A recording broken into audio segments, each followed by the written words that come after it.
Yang pet. Pet lain. Kan kita buat jalan baru, yang lama kita tak pakai.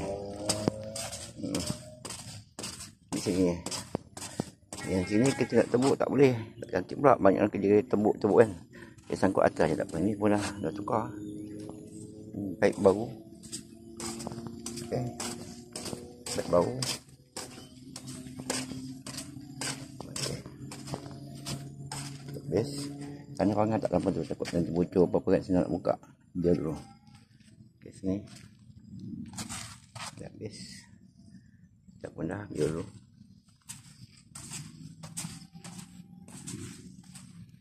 Okey, ni pangan tak simenkan, biarkan dulu.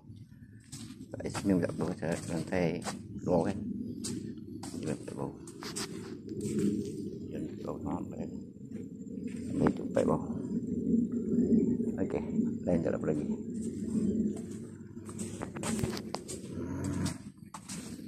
Ni soket 3 kita pakai barunya. Kita punya stop cord kita potong. Stop cord tu kita potong. Masih dalam bau.